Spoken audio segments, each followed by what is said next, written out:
Good day everyone! Ngayon nandito tayo sa Excel, gagawa tayo ng grades. Dito naman sa column A, type natin grades. Magta-type lang tayo ng grades. Example lang po yan.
Pagkatapos naman po ng mga number, pangalan naman po ng mga student.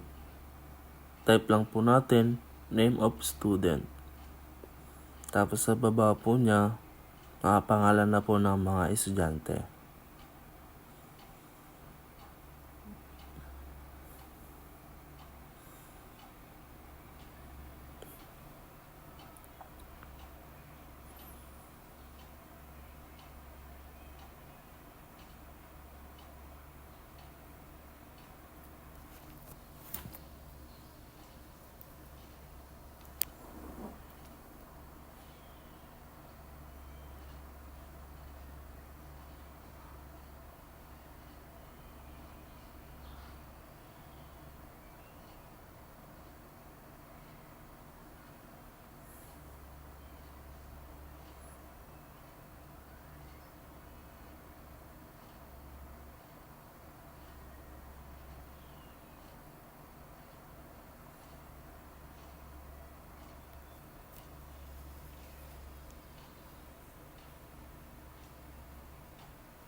Pagkatapos naman po, type po tayo sa baba ng addition. Dapat big letter po siya, addition po.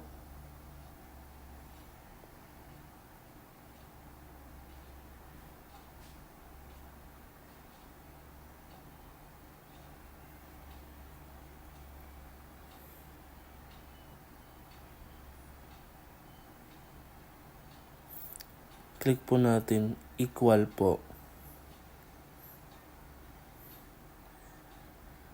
Tapos click one cells.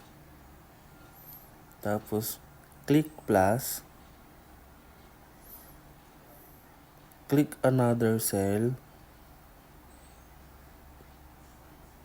Tapos click enter po.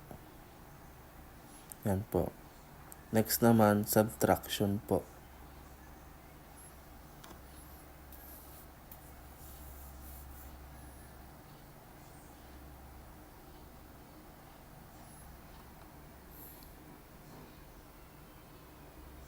Click equals, click another cell,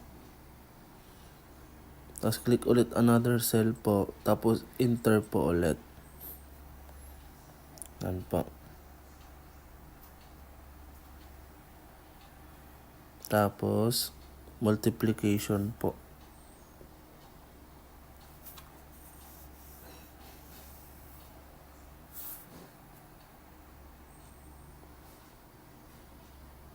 Click equals. Click another cell.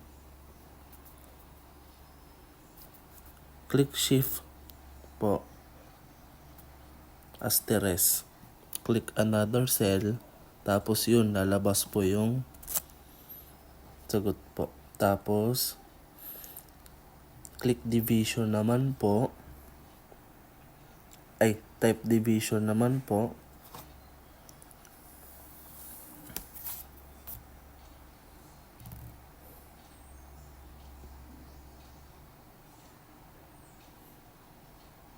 Click equals.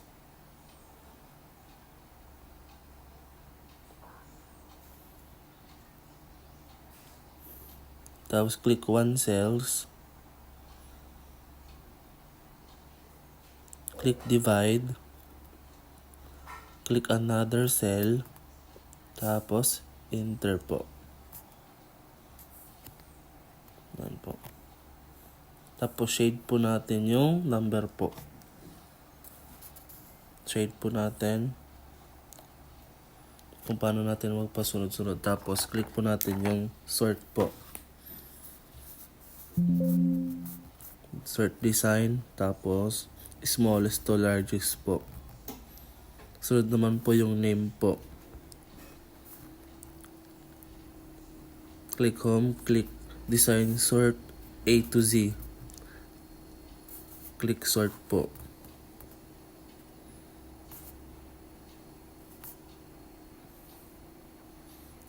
Sort lang po natin. Ayun.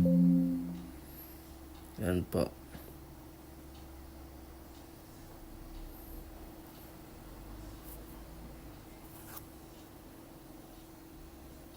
Tapos, i-shade po ulit natin yung number.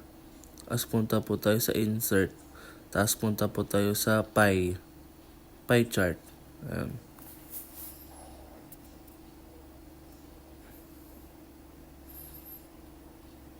Tapos, pili lang po tayo ng may number po. Ayan. Tapos po, pindutin po natin yung number. Tapos, home po tayo. I-bold po natin. Ayan po.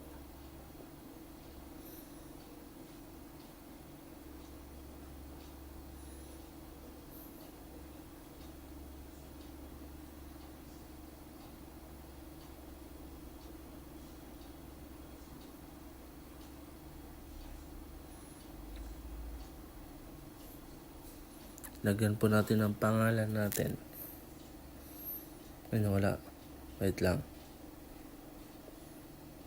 Balik natin. Ayan.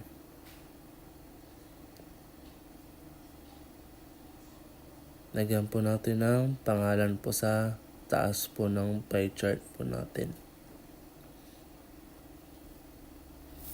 Ulitin ko po ulit. Click insert. Click to the pie. Chart pie. Choose duty pie. Yun po siya. Para makita po natin yung pie po. And thank you po sa panonood. Salamat po.